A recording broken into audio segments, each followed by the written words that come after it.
Ibrahim Al-Hassel, ancien vice-ministre tchadien de l'Intérieur, il fait une déclaration qui nous avons déjà fait sur nos différentes plateformes d'information, mais que les gens démentaient.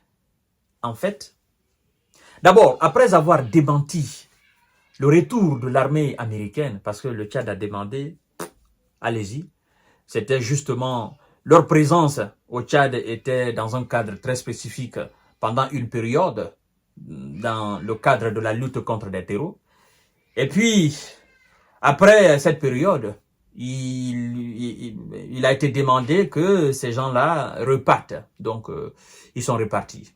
Et il y avait des murmures comme quoi les militaires américains étaient sur le point de revenir au Tchad. Donc, l'ex-vice-ministre de l'Intérieur, M.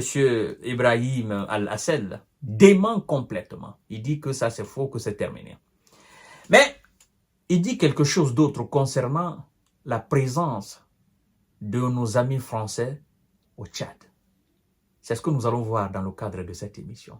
Parce que la population tchadienne, voyant et constatant que le peuple malien et les autorités maliennes ont été capables de chasser l'armée française du territoire malien. Le Burkina a été capable de chasser du territoire burkinabé. Le Niger, malgré les tensions, a été capable de chasser. Le peuple tchadien se dit, mais nous autres, nous attendons quoi? Ces pays ont chassé, les Américains, ils ont censé chasser les Français. Ils ont chassé même les Onusiens. Ces pays continuent de vivre aujourd'hui, quoi qu'on dise. Ces pays sont aujourd'hui dans une alliance qui prospère petit à petit. Ces pays dont les filles et les fils sont en train de se battre corps et âme contre les terreaux. On constate un changement aujourd'hui. Le nord du Mali a été conquis. Le Burkina était en grande partie sous la domination des terreaux. Comme l'a dit le ministre de l'Intérieur, le ministre de la Sécurité burkinabé. Vous comprenez? Et puis, depuis l'arrivée du capitaine Ibrahima Traoré, le Burkina est aujourd'hui à 90% sous le contrôle de l'État. Donc, n'est-ce pas, des autorités burkinabées. Le Niger, idem. Et donc, les Tchadiens sont en train, en fait, ça a commencé à bouillir. La marmite qui est sur le feu au Tchad a commencé à bouillir, selon l'ex-vice-ministre de l'Intérieur. Nous allons voir tout à l'heure. Mais, mesdames et messieurs, comme j'ai l'habitude de le dire, s'il vous plaît, partagez la vidéo dans tous les groupes possibles. J'ai plusieurs fois dit ici sur ma page que dans ces pays où il y a encore une présence militaire, des bases militaires de ces soi-disant puissances dans le monde, j'ai dit que chaque pays africain va demander le départ de ces gens-là. Ça va prendre le temps que ça va prendre. J'ai même parlé de la Côte d'Ivoire, j'ai parlé du Sénégal, j'ai dit, ça va prendre ce que ça va prendre. Mais un jour viendra, des patriotes viendront à la tête de ces États et demanderont, mais d'une façon catégorique, le départ de toutes ces forces-là. Parce que ça piétine l'indépendance de ces différents pays. Mesdames et messieurs et mesdemoiselles, la population tchadienne voit d'un mauvais œil la présence des troupes françaises qui ont par ailleurs été chassées de plusieurs pays africains, a déclaré Ibrahim Al-Hassel, ancien vice-ministre tchadien de l'Intérieur.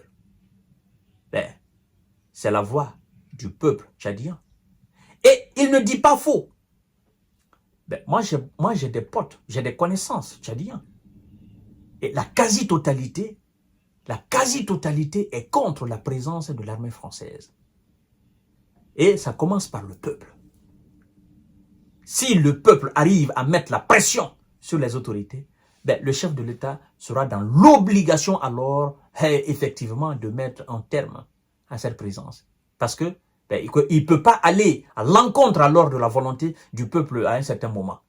Oui, il a fait son coup de force, il est à la tête de l'État, mais si le peuple se lève et que le peuple demande le départ de l'armée française, le général, le fils d'Idriss Déby, sera alors dans l'obligation dans l'obligation d'appeler l'Élysée et de dire, ben, écoutez, franchement, ça commence à bouillonner ici et sincèrement, je ne veux pas de pagaille. Je ne veux pas que ça soit encore des bras de fer. Sincèrement, trouvons un consensus afin que vous trouvez un autre point de chute. Ils sont devenus des nomades dans le désert.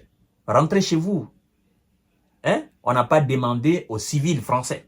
Non. On n'a pas demandé ceux qui travaillent là, ceux qui sont là par amour du Tchad, ceux qui sont là parce qu'ils coopèrent avec d'autres dans le domaine culturel, dans le domaine voilà, de la technique et de la technologie. On demande l'armée française. Entre chez toi. C'est tout. Le Tchad a une armée, à l'image du Mali, du Niger et du Burkina. Mesdames et messieurs et mesdemoiselles, la population tchadienne souhaite le départ des troupes françaises qui ont été chassés de plusieurs pays d'Afrique.